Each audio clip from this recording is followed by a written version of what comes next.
So there's this guy, an American singer-songwriter, somewhere in his 60s now I guess, goes by the name of Mellencamp. He's quite a popular guy back in the day, in the 80s, had the usual string of pop hits.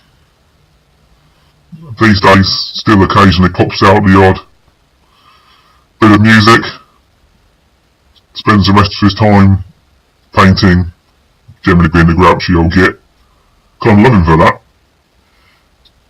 Anyway, he did this, recorded at one of his live shows a couple of years ago, and then did some commentary over the top of bits of these songs. Kind of talked about his life, which is fine. The most important bits, or the most interesting bits I should say, that I found while listening to it, was him talking about living an artist's life, as he puts it. Now I don't know much about living an artist's life. I guess as soon as you start putting labels on things, then you kind of lose interest a little bit. You know, start calling people artists or whatever. It's all ways of expressing yourself. But that's what he called it.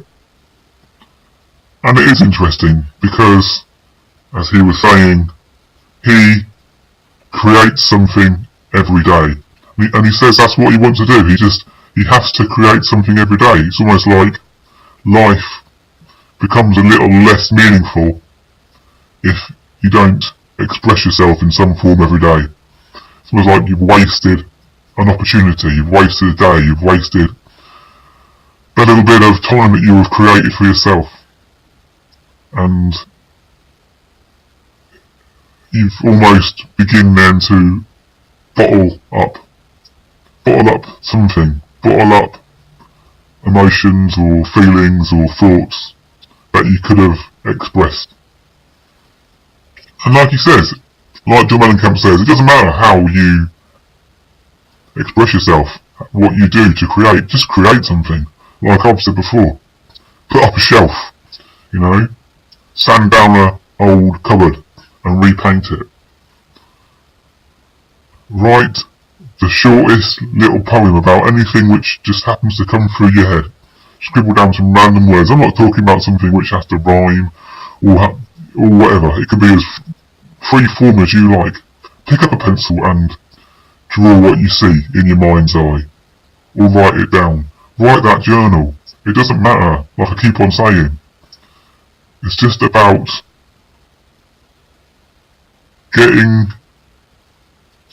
taking back your mind and your creativity, taking it back, because like I keep on saying again, that's the stuff that's for sale.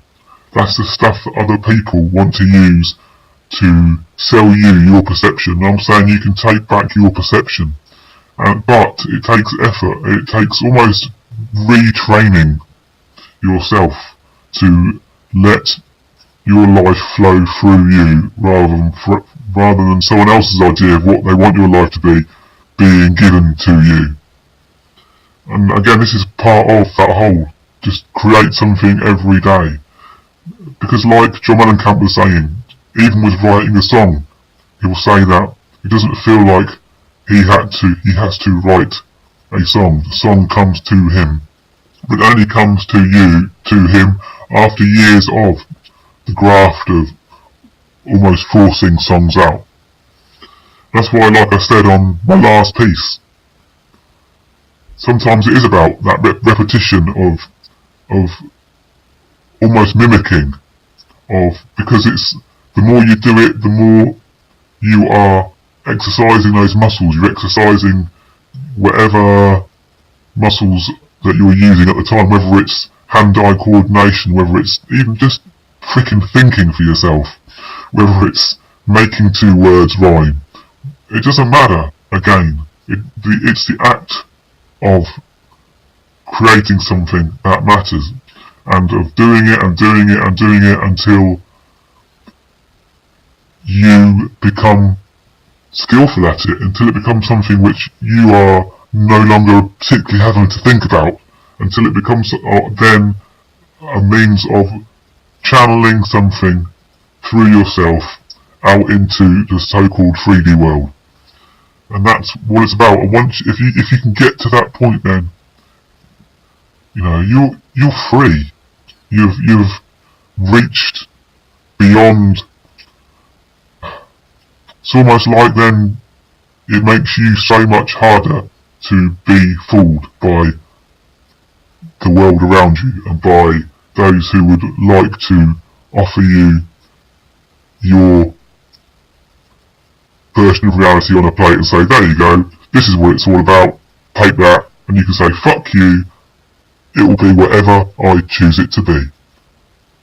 Thank you.